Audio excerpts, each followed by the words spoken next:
यदि आप UP police constable की रनिंग की तैयारी कर रहे हैं तो उसके लिए क्या आपको किसी भी प्रकार की एनर्जेटिक टैबलेट भी लेना चाहिए या नहीं, या फिर दौड़ में आपको कौन कौन सी सावधानियां उसको रखनी चाहिए, इसके बारे में मैं आपको बताऊंगा। तो इसमें मैं आपको बता दूं कि आप लोग जब रनिंग कर रहे हैं तो आपको बहुत सारी समस्याएं हो रही हैं, जैसे कि पैरों में दर्द हो रहा है या फिर खिंचाव हो जा रहा है, या कुछ लोगों के पैर फ्रैक्चर हुए हैं, मोच आई हुई है।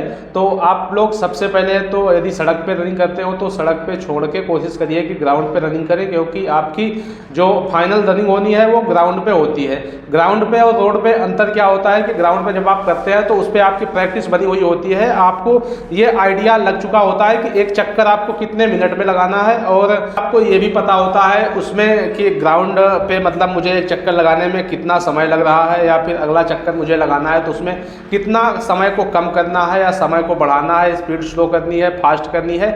ये सारी चीज़ों के बारे में आपको पता चलता है। जैसे कि आप लोग अभी तक कहीं भी रनिंग कर रहे थे, ग्राउंड पे कर रहे थे या फिर सड़क पे कर रहे थे, उससे कोई दिक्कत नहीं, आपकी प्रैक्टिस अच्छी बन गई है। और यदि आपको 25 मिनट 26 मिनट भी यदि समय लग रहा है तो भी घबराने की बिल्कुल 1% आवश्यकता नहीं है। देखिए, आप लोगों ने अभी तक वीडियो को लाइक और चैनल को सब्सक्राइब ना किया हो तो वीडियो को लाइक कर दीजिए और चैनल को सब्सक्राइब कर लीजिए, ताकि आपको ऐसे ही सूचनाएं, अपडेट और जानकारी जो हो समय समय पर मिलती रहे। गर्ल्स में भी यदि 14-15 मिनट 16 मिनट भी लग रहे हैं तो आप लोग मान के चलिए कि किसी प्रकार की कोई आपको घबराने की आवश्यकता नहीं है, क्योंकि वहाँ पे जब आपकी रनिंग होती है, ग्राउंड पे फाइनल रनिंग होती है, तो आप लोगों का समय 1 से 2 मिनट 3 मिनट तक कम हो जाता है। उसका कारण ये होता है कि हम लोग जब घर पे प्रैक्टिस करते हैं तो होता क्या है कि 1-2 लोग दौड़ते हैं या फिर अकेले दौड़ते हैं, ठीक है। लेकिन जब हम फाइनल रनिंग वहाँ पे ग्राउंड पे होती है तो वहाँ पे ग्रुप में दौड़ होती है, कम से कम 100 लोग, 50 लोग या 200 लोगों की रनिंग होती है। तो उसमें हमको फ़ायदा ये होता है कि मान लीजिए कि मेरी स्पीड कम है और कुछ बंदे ऐसे हैं जिनकी स्पीड बहुत फास्ट होती है, जैसे कि 16, 17, 18 मिनट में जो रनिंग मारते हैं।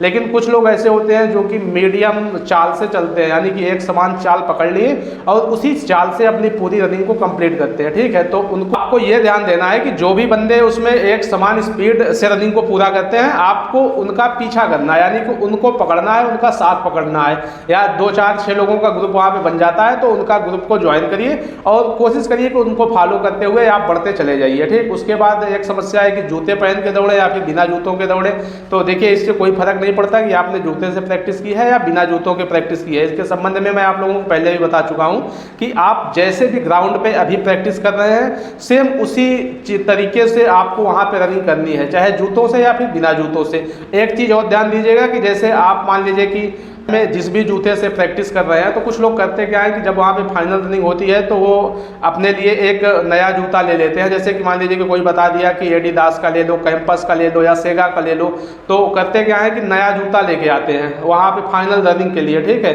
और उसको जब वहाँ पे जाते हैं तो वहीं पे केवल पहन के रनिंग करते हैं, तो इसमें भी आपको समस्या होती है। ये समस्या होती है क्योंकि उससे हमें प्रैक्टिस होती नहीं। नया जूता होगा तो थोड़ा टाइट होगा, पैर को पकड़ता है, तो उसकी वजह से भी समस्या होती है। तो ऐसी गलती बिल्कुल मत करना। जिस भी जूते से आपने घर पे प्रैक्टिस की है उसी सेम जूते से आपको वहाँ पे भी दौड़ना है पहन के, ठीक है। तो उससे आपकी रनिंग काफ़ी बेहतर होगी। और इसमें एक चिप को लेके भी आप सबके मन में सवाल है कि चिप किस प्रकार से काउंट करती है। तो चिप आपके दोनों पैरों में लगती है और वहाँ पे दोनों पैरों पे चिप लगती है। उसके बाद वहाँ एक मैट बिछी होती है, मैट के सामने मशीन रखी होती है। उसी मैट में आपके जितने भी राउंड होते हैं, जितना भी समय होता है, उसको वो काउंट करती है मशीन, ठीक है। मान लीजिए कि जब आप रनिंग कर रहे हैं तो आपका एक पैर मैट पे पड़ेगा तो वो आपका राउंड गिनेगी और जितना भी समय लगा उसको मशीन के द्वारा उसमें काउंट कर दिया जाता है, ठीक है। तो ये चीज़ होती है। तो आपको ये ध्यान देना है कि दौड़ते समय आपका जो एक पैर कम से कम वो मैट पे पड़े और दौड़ते समय आपकी चिप कहीं पे गिरने ना पाए। तो उसके लिए आपको अपनी चिप को अच्छे से पहले से ही बांध लेना है ताकि ना हो और वो कहीं गिरे उरे ना। गाँव में घर पे जो भी ग्राउंड पे प्रैक्टिस कर रहे हैं तो उसमें आप लोगों को एक चीज़ ये ध्यान देना है, जैसे कि जो बॉयज़ हैं वो उनको ये देखना है कि जैसे आप अपने मोबाइल में या फिर घड़ी हो तो उसमें स्टॉप वॉच लगा के देख लीजिए कि आपका एक राउंड लगाने में कितना समय लग रहा है, ठीक है। यदि आपको 2 मिनट के आसपास लग रहा है, मान लीजिए कि 2 मिनट है या 2 मिनट 2 सेकंड 4 सेकंड या 2 मिनट से कम समय लग रहा है, तो आपकी रनिंग एकदम बिल्कुल सही है, किसी प्रकार की कोई समस्या नहीं है। लेकिन कुछ लोगों को 2 मिनट 10 सेकंड 2 मिनट 15 सेकंड लग रहे हैं, तो उनको भी अभी थोड़ा सुधार की आवश्यकता है। तो वो लोग भी अपना उसमें प्रैक्टिस थोड़ा और अच्छे से करें ताकि आपको सुधार हो सके। सेम ऐसे ही गर्ल्स को भी अपना काउंट करना है कि 2 मिनट 18-20 सेकंड के आसपास यदि पर चक्कर लग रहा रहा है, तो कोई भी समस्या की बात नहीं है, आपकी रनिंग अच्छी है। और इसके लिए आपको पहले से ही घर पे देखना होगा कि मैं किस हिसाब से दौड़ रहा हूँ, तो आप मेरा इतना समय लग रहा है, ठीक है।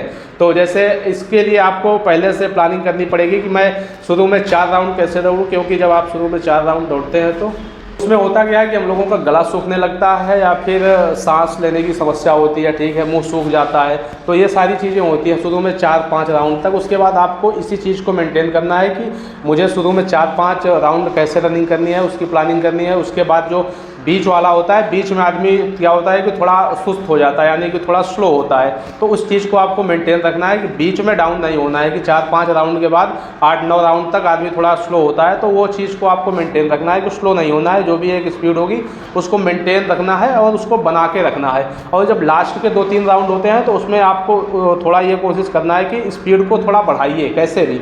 जैसे कि अभी ग्राउंड पे प्रैक्टिस है तो वहाँ पे आप प्रैक्टिस कर सकते हैं कि मुझे मान लीजिए कि 2 मिनट के अंदर कम से कम लास्ट के 2-3 राउंड आपको लाने हैं, ठीक है।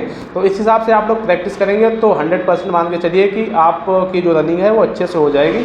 और जो काउंट करने की समस्या है कि किस हिसाब से काउंट किया जाए कि कितने चक्कर हुए, तो उसके लिए मैं आपको पहले ही बता चुका हूँ कि आप अपना स्वयं का जो भी सिस्टम हो उसको देख सकते हैं। जैसे कि मन में काउंट कर लें, या फिर चने वगैरह होते हैं, पत्थर वगैरह फेंकने का होता है कि 12 चने ले लिए उसको फेंकते जाते हैं।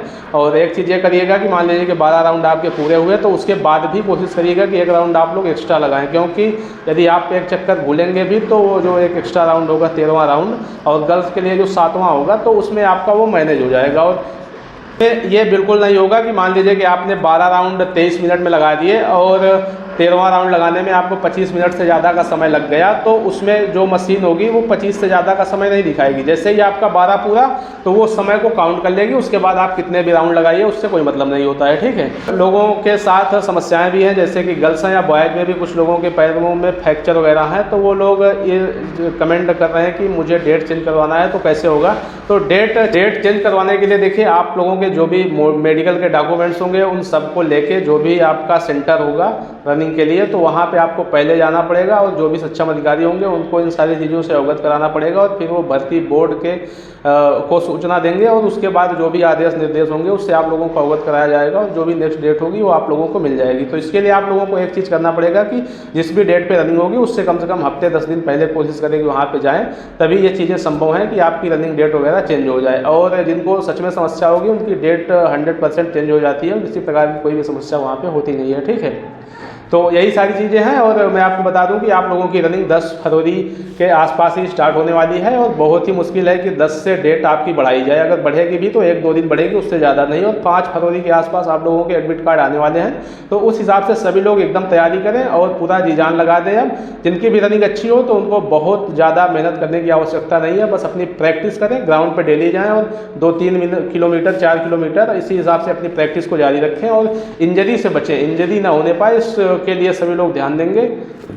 और अपने आप को स्वस्थ रखें जब तक कि रनिंग मेडिकल वगैरह चीज़ें कंप्लीट ना हो जाए, ठीक है। तो सभी को बेस्ट ऑफ लक और बहुत बहुत बधाई सभी लोगों को। और आप लोग अच्छे से तैयारी करिए, सबका अच्छे से रनिंग हो जाएगा, किसी प्रकार की वहाँ पे कोई भी समस्या नहीं होगी। धन्यवाद, जय हिंद, वंदे मातरम।